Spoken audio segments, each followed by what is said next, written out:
நம்மளுடைய WhatsApp cinema செக்மெண்ட்ல நம்ம பார்க்க போற ஃபாஸ்ட் பிரஸ் மீட் வந்து கோழிப்பண்ணை செல்லத்துறை, அதாவது நீர்ப்பறவை தர்மத்துறை அப்படிங்கிற படங்கள்லாம் டைரக்ட் பண்ண டைரக்டர் சீனு ராமசாமியோடைய டைரக்ஷன்ல இப்போ உருவாகி இருக்கிற ஃபிலிம் தான் கோழிப்பண்ணை செல்லத்துறை.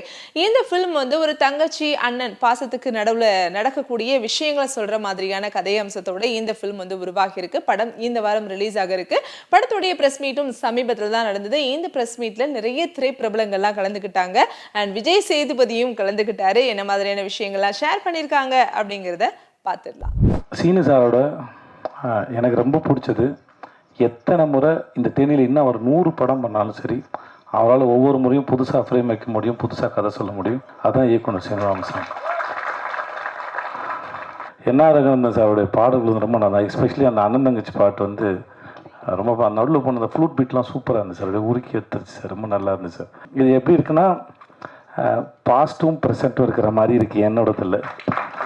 ஆனால் உங்களோட ஃப்யூச்சர் வந்து என்னோட நல்லா வரட்டும், நல்லா இருங்க நீங்கள். ஸோ வாழ்வு உங்களுக்கு. ஒரு சீனும் அவர் எடுக்கும்போது, சீனு சார் எடுக்கும்போது அந்த வாழ்வியில் அப்படியே கொண்டு வந்து, ஏன்னா நம்ம லோக்கலாக நம்ம வந்து கவுண்டர் அடிச்சுட்டு சுற்றிட்டு இருப்போம். ஒரு இடம் கூட அவர் வந்து அதுக்கு வாய்ப்பு கொடுக்கல, கண்ட்ரோல் பண்ணிட்டாரு.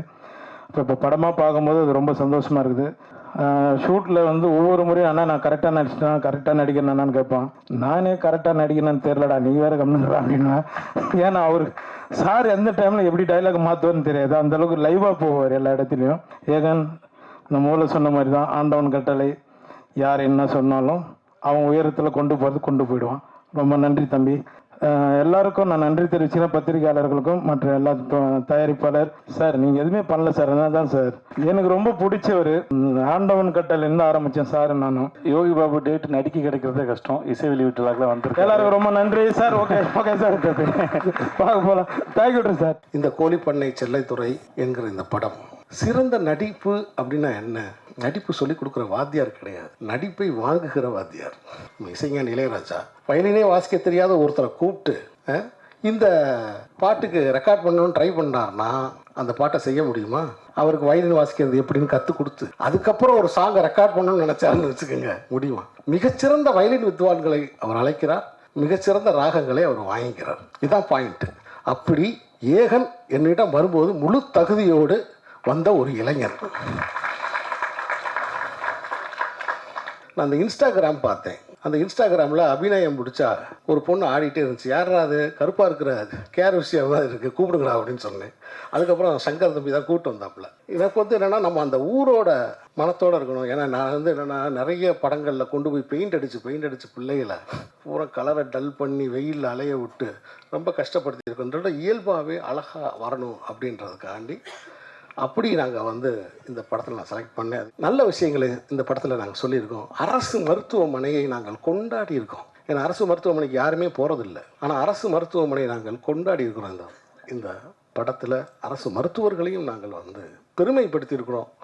இந்த படத்தில் கோழிப்பண்ணை செல்லதுறை உள்ளூர் மக்களுக்கும் செல்லதுறையாகவும் உலக மக்களுக்கும் ஒரு செல்லதுறையாகவும் இந்த படம் உருவாகியிருக்கு. சீனு சார் வர்றாங்க, ஒரு இயற்கையான படத்தை தேனியில் அற்புதமாக எடுத்து கொடுக்குறாங்க. சக்தி அண்ணன்லாம் கூட ஒரு ஜோ ரிலீஸ்க்கு 1 மாதத்துக்கு முன்னாடி கூட தெரியாது. ஒருத்தருங்க நம்மள்ட்ட பழகிட்டாங்க, பிடிச்சி போயிடுச்சுன்னா அவங்க லைஃப் டைமுக்கும் அப்படியே ட்ராவல் பண்ணுற மாதிரி எங்களோட இது போயிட்டுருக்கு. இந்த படம் ஒரு இயற்கையான படம்.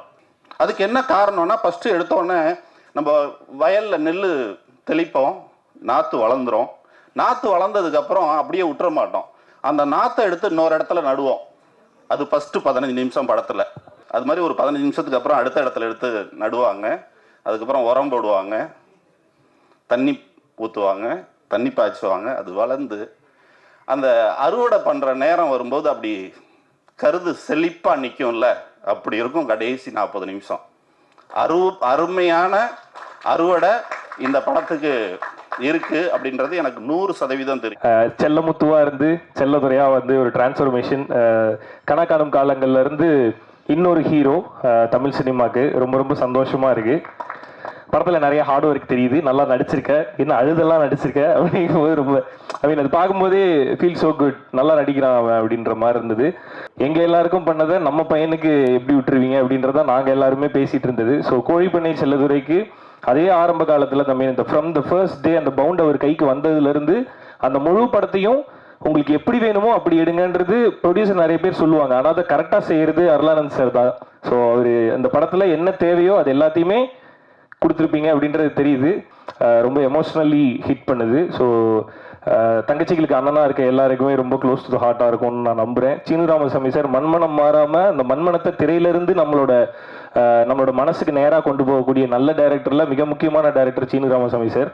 அவர் மூலியமாக ஏகன் வந்து ஹீரோவாக லான்ச் ஆகிறது நினைக்கும் போதே ரொம்ப சந்தோஷமாக இருக்குது. ஸோ இன்னொரு மண்மனம் மாறாத ஒரு தமிழ் திரைப்படம் பார்க்கறதுக்கு நாங்கள்லாம் ரொம்ப ஈகராக வெயிட் பண்ணிட்டு இருக்கோம். சேது அண்ணன் வந்துட்டு அவர் சொன்ன வார்த்தைகள் அது என் மேலே இருக்க ஒரு சுமையை அதிகமாக்கிச்சுன்னு சொல்லலாம். அவர் ஒரு ரெஸ்பான்சிபிலிட்டி அப்படி அசால்ட்டாக என் பக்கம் பார்த்துக்கோ அப்படின்னு கொடுத்துட்டு போயிட்டாரு. சேது அண்ணன் கிளம்பிட்டார் ஒரு வேலையா. ஆனால் இது பாப்பாருன்னு நினைக்கிறேன். அண்ணன் நீங்கள் கொடுத்த ரெஸ்பான்சிபிலிட்டியை கண்டிப்பாக ஒழுங்காக நீங்கள் எதிர்பார்த்த மாதிரியே பண்ணுவேனே. Thank you so much. வந்த உடனே கேட்டாரு என்னடா இவ்வளோ பரபரப்பாக இருக்க என்னடா அப்படின்னா, அண்ணே ஃபர்ஸ்ட் படம் ஆடியோ லான்ச் தானே பழகிக்கோ அப்படின்னாரு. அந்த பழகிக்கோ இவ்வளோ நேரம் நீங்கள் நிற்க வச்சுது அந்த பழகிக்கோன்ற ஒரு வார்த்தை. ஸோ சேதுண்ணனுக்கு ரொம்ப நன்றி. சீனியாரிட்டி எதுவுமே காமிக்காம ரொம்ப ஜாலியாக என் கூட பிரகிடா கூட சத்யா கூட எல்லாரு கூடயுமே ரொம்ப ஜாலியாக பழகினாரு. ஸோ யோகி பாபன் எனக்கு ரொம்ப நன்றி.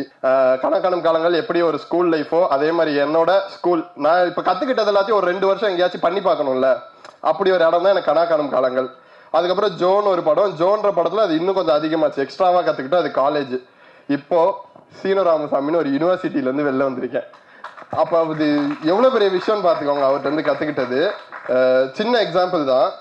சார் டப்பிங் அப்போ சார் இது அந்த பிள்ளையா அந்த பிள்ளையா சார் அப்படின்னு கேட்டால் அது ரெண்டுத்தையும் சேர்த்து ஒன்று சொல்லுவார். நமக்கு புதுசாக இருக்கும். மிரளுவோம், நம்ம என்ன பண்ணுறது இப்போ அப்படின்னு மிரளுவோம். அப்படி மிரள வைக்கக்கூடிய நிறைய விஷயங்களை எனக்கு சொல்லி கொடுத்துருக்காரு. கிட்டத்தட்ட அவர் கடந்து வந்த பாதைகள் அதிகம். அதை இந்த ஒரு வருஷத்தை இந்த ஷூட் ஆரம்பிக்கிறதுக்கு முன்னாடிலேருந்து அவர் கூட பழகினதுல நான் அதுலேருந்து ஒரு 10% கத்திருப்பேன்னு நினைக்கிறேன். கண்டிப்பாக அடுத்தடுத்து சாருக்கு எப்பவுமே கடமைப்பட்டிருக்கேன்.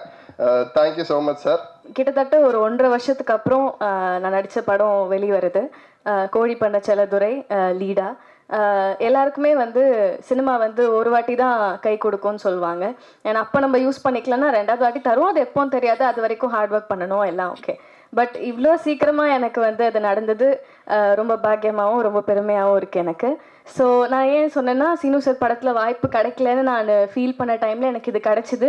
ஏன்னா ரொம்ப மைன்யூட்டான ஒரு விஷயம் ஒன்று நான் நோட் பண்ணேன். ஆத்தா அடிச்சதில் பாட்டு உங்களுக்கு ஞாபகம் இருக்கா? இப்போ வரைக்கும் அது என்னோடய ஃபேவரட். ஏன்னா அந்த பாட்டில் வந்து அந்த ஹீரோயின் வந்து விஜய் சேதுபதி சார் அடிப்பாங்க, அவங்க அம்மா அடிப்பாங்க அந்த வீட்டுக்குள்ளே. அப்போ வந்து அந்த ஹீரோயின் வந்து ரைட் அண்ட் லெஃப்ட் வெறும் ஐபால் மட்டும் பார்த்துட்டு இருப்பாங்க. ஸோ அந்த பாட்டு பார்த்தா அவங்களுக்கு தெரியும். எனக்கு வந்து அவ்வளோ மைன்யூட்டாக அந்த பையனை எனக்கு பிடிச்சிருக்குன்றத ஒரு டைரக்டரால் எப்படி இவ்வளோ அழகாக கன்வே பண்ண முடியுது அப்படின்ற ஒரு விஷயம் வந்து எனக்கு ரொம்ப பிடிக்கும். ஸோ அந்த படம் மிஸ் பண்ணதுக்கு நான் ஃபீல் பண்ணேன். பட் இந்த படம் எனக்கு லீடாக கிடச்சிருக்கு. ரொம்ப ரொம்ப சந்தோஷமாக இருக்குது. நான் சொன்ன மாதிரி சார் காத்திருந்தேன்னு ஒரு அழகான பாட்டு கொடுத்துருக்காரு. Thank you so much Raghunandan sir. Really want to use this stage. ஏன்னா அவ்வளோ எமோஷ்னலாக இருக்கு. ஏன்னா லிட்ரலாக ஒரு 1.5 வருஷம் வெயிட் பண்ணுறதுன்றது சாதாரணமான விஷயம் கிடையாது. ஏன்னா நான் குட்டி குட்டி ரோல்ஸ் நடுவில் நிறைய வந்தது.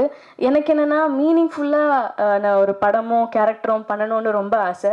ஏன்னா நான் சொன்ன மாதிரி இரவுகளுக்கு அப்புறம் அடுத்து என்னென்னு கேட்டுட்டு இருந்த டைம்லலாம் நம்மளுக்கு என்ன தோணும், ஒரு ஆர்டிஸ்டாக சரி வரும் எப்போ வரும்னு தெரியாத நம்ம ஓடலாம் அப்படி தோணும். அதுக்கு வந்து பலம் கொடுக்கறது வந்து ஃபேமிலியும் ஃப்ரெண்ட்ஸும் அண்ட் அப்பப்போ ஃபேன்ஸ் அனுப்புகிற மெசேஜும் தான் இருந்தது எனக்கு. ஸோ எல்லாருக்குமே சப்போர்ட் பண்ண எல்லாருக்குமே எனக்கு தேங்க்யூ.